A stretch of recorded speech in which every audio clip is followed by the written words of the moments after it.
శ్రీ సీతారామాభ్యాం నమః. శ్రీ గురుభ్యో నమః. శ్రీమద్ వాల్మీకి రామాయణము అరణ్యకాండము 32వ సర్గము. శూర్పణఖ లంకకు చేరి తన అన్నయ్యగు రావణుడు సభలో ఆసీనుడై ఉండగా అతనిని దర్శించుట. శూర్పణఖ క్రూరకర్ములైన 14,000 మంది రాక్షస యోధులను కరదూషణ త్రిశురులను ఒకే ఒక్క శ్రీరాముని చేతిలో యుద్ధరంగమున నిహతులగట స్వయంగా చూసింది. వెంటనే ఆమె మేఘము గర్జించినట్లు ఒక మహానాదం చేసింది, ఒక అరుపు అరిచింది. ఇతరులకు అసాధ్యమైన రీతిగా శ్రీరాముడు చేసిన ఆ ఘనకార్యాన్ని చూసి శూర్పణఖ ఎంతో భయకంపితురాలయ్యింది. మరుక్షణమే ఆమె రావణుడు పాలించుచున్న లంకానగరానికి పరుగులు తీసింది.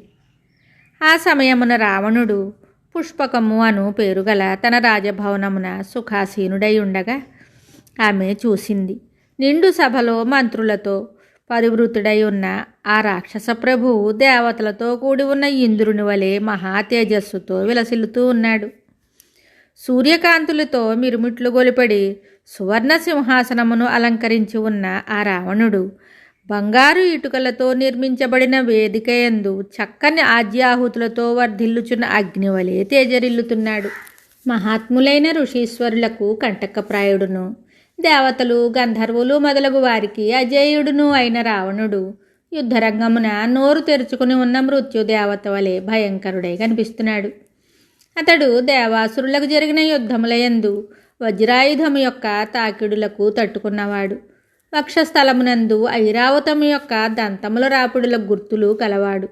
20 చేతులతో 10 తలలతో ఒప్పుచున్న ఆ వీరుని యొక్క వక్షస్థలము విశాలమైంది. అతడు చూడముచ్చట గొల్పడి ఛత్రచామరాది రాజలక్షణములతో శోభిల్లుతున్నవాడు. రావణుడు వైడూర్యములతో రత్నములతో ఖచ్చితములై మిరుమిట్లు గొలుపుచున్న ఆభరణములతో భాసిల్లుతూ ఉన్నాడు. మేల్మి బంగారు కుండలములతో ప్రకాశిస్తున్నాడు. అతని బాహువులు నునుపుదేలి గుండ్రములై పొడవుగా ఉన్నాయి. అతని దంతములు తెల్లని కాంతులను విరజిమ్ముతూ ఉన్నాయి. అతని ముఖములు విశాలములైనవి, ఆకారము పర్వతతుల్యము. అతడు దేవతలతో సంభవించిన యుద్ధములయందు ఎన్నోసార్లు విష్ణు చక్రము యొక్క ప్రహారములను చవిచూసినవాడు. మహాయుద్ధములందు ఎన్నో విధములైన శస్త్రముల తాకిడులకు గురి అయినవాడు. ఇంద్రాది సమస్త దేవతల యొక్క ప్రహారముల గుర్తులు అతని శరీరంపై కనబడుతూ ఉన్నాయి. అతడు ప్రశాంతముగానున్న మహాసముద్రములను సైతము క్షణంలో కల్లోలపరచగలడు. అతడు మహాపర్వతాలను కూడా విసిరివేయగలడు. దేవతలను ముప్పు తిప్పలు పెట్టగలడు. యజ్ఞాది పవిత్ర కార్యములను ధ్వంసం చేసేవాడు. పరసతులను ఆశించేవాడు. వివిధములకు దివ్యాస్త్రములను ప్రయోగించుటలో ఆరితేరినవాడు. మహాత్ముల యజ్ఞములకు విఘ్నములను కలిగించేవాడు. నాగలోకమునందలి భోగవతీపురంపై దండెత్తి వాసుకిని జయించినవాడు. తక్షకుని ఓడించి అతని భార్యను అపహరించినవాడు. రావణుడు కైలాస పర్వతానికి వెళ్ళి అలకాపురీశ్వరుడగు కుబేరుని జయించాడు. అతని నుండి ఇచ్ఛానుసారము ప్రయాణించగల పుష్పక విమానమును, అతని విహారవనమైన దివ్యమగు చైత్రరథమును, నళిని అను సరస్సును స్వాధీనం చేసుకున్నాడు. ఇంద్రుని నందనవనమును కూడా ఆక్రమించాడు. మహావీరుడగు అతడు క్రుద్ధుడై ఇతర దేవతల యొక్క ఉద్యానవనాలను కూడా ధ్వంసం చేస్తూ ఉంటాడు.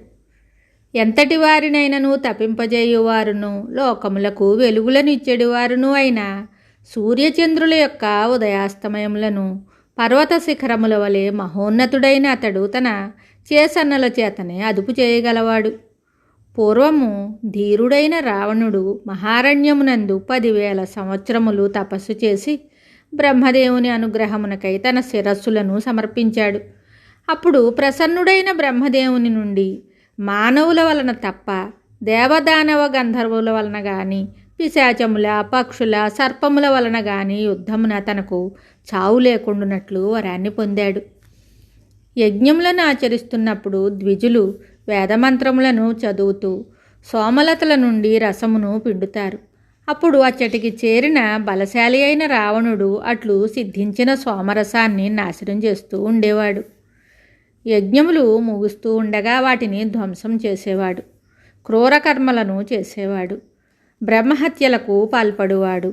దుష్టమైన చరిత్ర గలవాడు, కఠినాత్ముడు, దయారహితుడు, ప్రజలకు హాని కలిగించుటలో నిరతుడు, సమస్త ప్రాణులను బాధించువాడు, అందరుకును భయమును గూర్చెడివాడు, అసాధారణ బలశాలి శూరుడు అయిన తన సోదరుడగు రావణుని ఆ శూర్పణఖ చూసింది.